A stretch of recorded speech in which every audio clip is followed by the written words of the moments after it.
Hello, everyone. Welcome to the episode today on our Data Literate series. We are going to be discussing data and databases. So, this series will cover information discussed in a course I'm currently taking called Industry Tools for Data Science at Arizona State University. I will provide the reference to the textbook. None of this will be verbatim, but I'm going to summarize what I've learned, share the content, and attempt to explain it clearly, and keep it under 5 minutes per episode. Before we get into the series, we're going to talk about what data is, and then have a brief detour into jargon. In fact, we're going to go straight into that now, because there's going to be a lot of terms that you're not familiar with, and even as I was reading through this, I found my eyes rolling back into my head, trying to focus on what the sentence meant with all these new words being introduced. Jargon is specialized language used by a particular group, profession, or industry. This often includes technical terms and phrases that are difficult for outsiders to understand.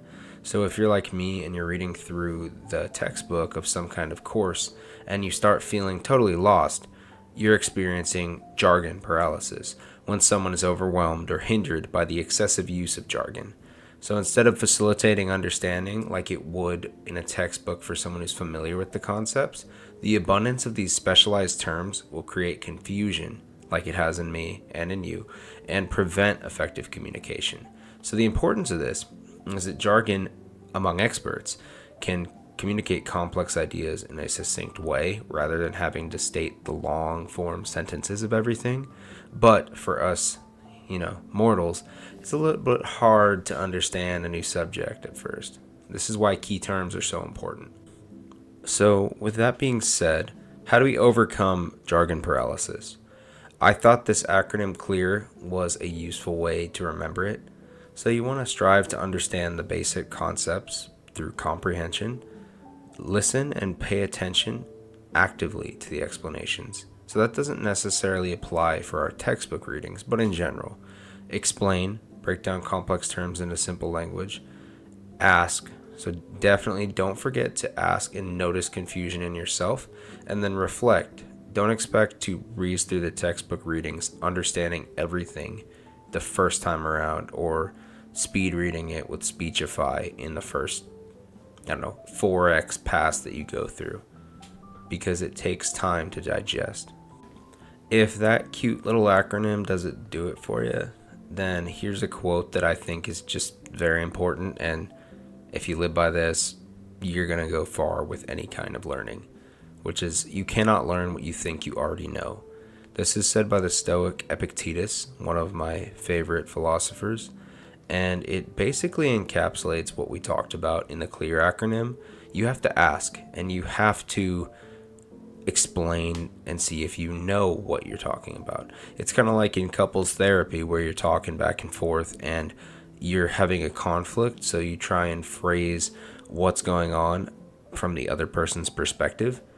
This is a way to test your understanding. So with anything across the board, if you think you already know it perfectly, you're going to turn off that part of your brain that is willing to learn. With anything, go into it with a fresh mind, somewhat, and in a way you'll be able to make connections a lot easier. So with all that, we're on to data. So there's reality, and then there are our concepts of reality. So data is any recording of reality collected for reference or analysis. This is a bit of a definition I put together from my philosophy, understanding, and my concepts of data, because in any room, every single particle could be tracked in theory. So that could be data. You could record the position and the relative position of everything else and so on. So basically, when we're working with data, it's just things that we try to record, and we capture the world into something we can track and analyze and even make predictions on. And the form is different. It can be words, pictures, numbers, the pixels on a camera, all of that. So that's data. It's when it's been recorded and attempting to collect the world and pare it down into something that's quantifiable. So what's the difference between information and data? Data is the raw facts and figures, like we talked about. The information is the processed, organized data that has context and can provide insights to a human reader. So, for example, you have a spreadsheet with daily health data, steps taken, calories consumed, and it's just each row is the day. If you're looking at that with thousands of days, you're not going to be able to pick out an average pattern as a human being. But it becomes information when you do the calculations that give you the average daily steps, the average calorie intake, and then you can plot that out over the months or whatever, and the information becomes digestible.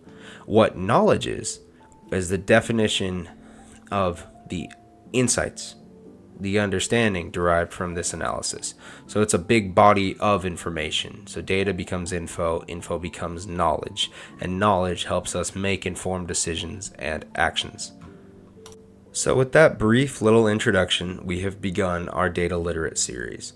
This series is supposed to be accessible, in theory, in my mind, to people who aren't super familiar with data, but have some understanding of asking bigger questions like, I don't know, like where did the world come from, all that. If you're curious, you'll be able to follow this series, hopefully. So if you liked it, leave a like. If you have any comments on the production quality or the content, throw a comment down there because I'll read them. Anyway, cheers, and I'll see you on our next video.